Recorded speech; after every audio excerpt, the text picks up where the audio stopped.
So following on the previous video of understanding source data layouts, we will look at the destination data layouts and how it all fits into the overall process. So as with the source kind of data layout and the source system being outside of our control, the destination system is out of our control as well.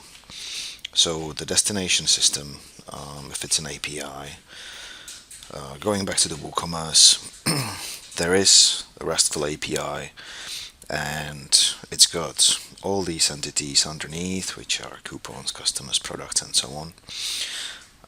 And each entity would have its properties defined. Properties are the actual fields on our data layouts, and you can kind of see what's required and what's not, what's write only, read only, and you can get all the information about the particular entity and the fields from the docs.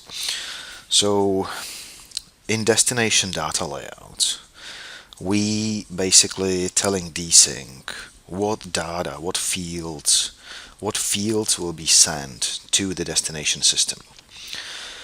Of course, the destination system, because it requires some fields. Some fields need to be in like a particular data type, like something needs to be a number, something needs to be a string. So your destination data layout, to successfully run the job, your destination data layout must follow the structure defined by the destination system. So let's have a look at destination data layouts, and we'll go back to my Megaventure example here with the WooCommerce. So in this data layout, we are updating multiple products. This is signed for multiple, and all we're doing is updating the SKU and the stock quantity. Well, we're not really updating the SKU. The SKU is the key. So basically we're updating only the stock quantity of a product from Megaventure. Now, this structure, he basically defines what data is sent to WooCommerce when it's all mapped and ready.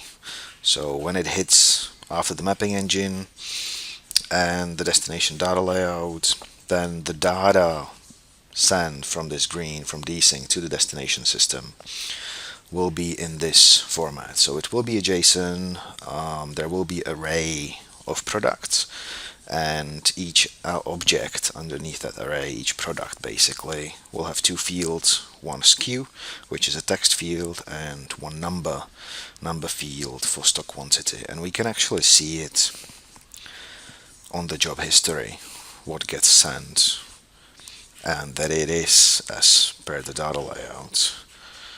And I will run it so that we can actually see that. So here we go.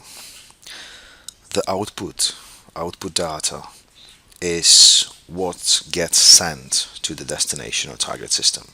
So it's after the mapping and basically what was sent to the system. So if we have a look at the output data,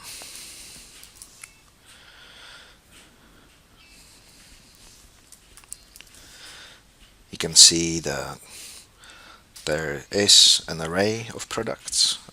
There's 9 products in total, and underneath each product we're sending the SKU, which is a text field, and we're sending the stock quantity field, which is a number. Now, if we have a look at WooCommerce and how it's set up, the API endpoint, what call is actually made to update the product in WooCommerce, we can see it in the URL.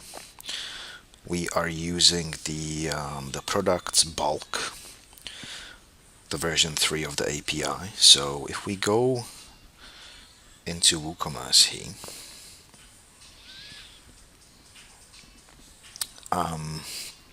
and we find that call, that's the one, v3 product bulk, you can see that you can update pretty much, well, this is not really a good example, but you can update pretty much any field on the product.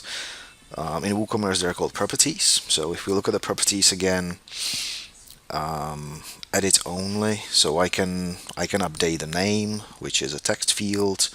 I can update the status. I can update any of these fields which are not read only.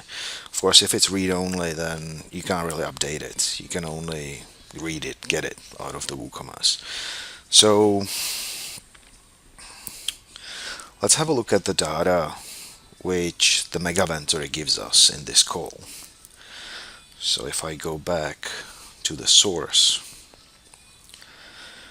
we download it, we look at the data which come in.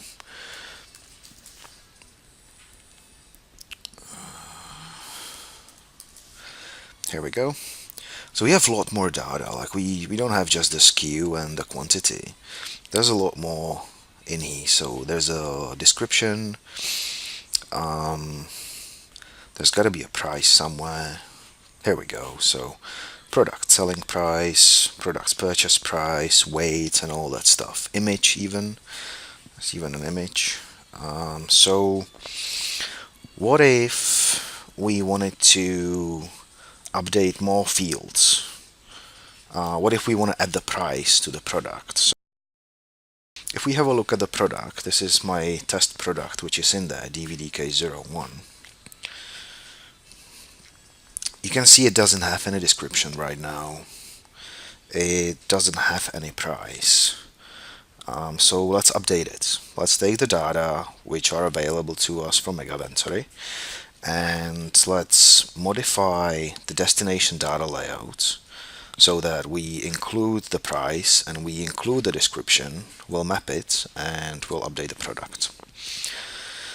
So we go to the destination data layout and we go back to the WooCommerce docs in here, and we can, price is read only, but we can update the regular price. So I'll take the regular price field and its string text and I'll add it into the mix. So we'll add a field, regular price, not required. It was string, so we need text, and hit OK. Now we need to put it underneath the product because it's an object. And we update the description as well. So let's have a look if we have a description here. There's title, name, SKU, sell price.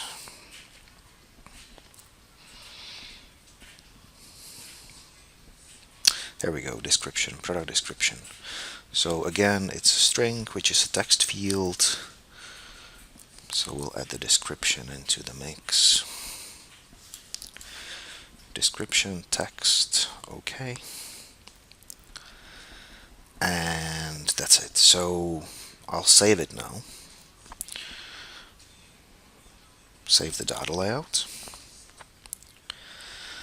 Data layout is used in map template. So the map template previously had only the SKU and stock quantity. I've just added two fields, so it's gonna do something to the mapping template. It will basically try to add the two fields. It's saying there is existing template which didn't have this structure yet. Do you want to override it? Yes, we want to override it. We're adding fields on it. Now we go back to the mapping.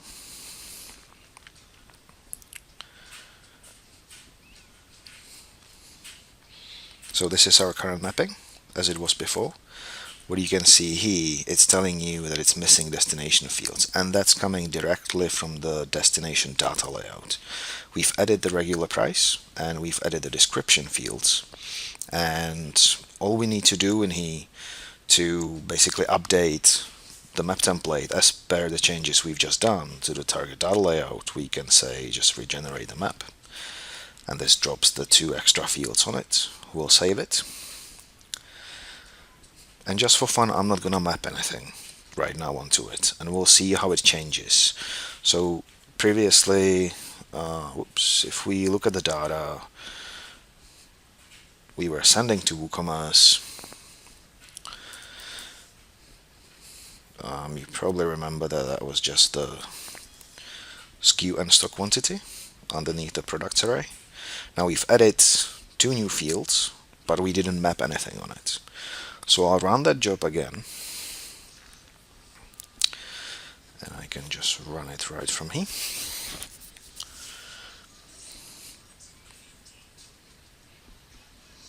And that ran. We have a look on the product if it did anything to it, so I'll just refresh the page here. Nothing there. Description empty, no price, everything empty. So if we look at the data which were actually sent to WooCommerce,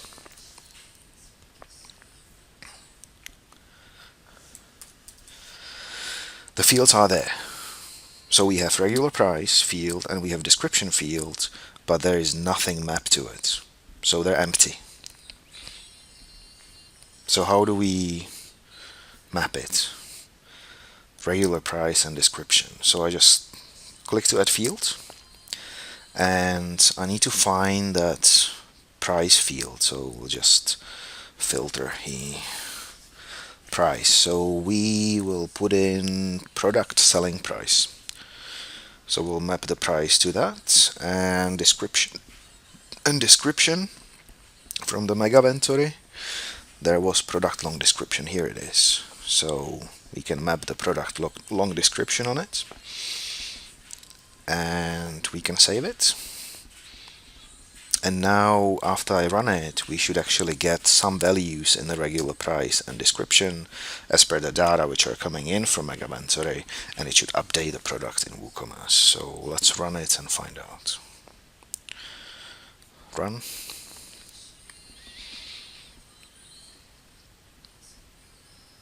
And that's done. We have a look at the data which were sent to WooCommerce now. Okay, you can see it here, regular price, 10, description, Godfather, DVD, English, subtitles, whatever. Let's actually find the product which I have in my WooCommerce, which was the DVD case. I can see the regular price is 1 from Megaventory and there is no description to it.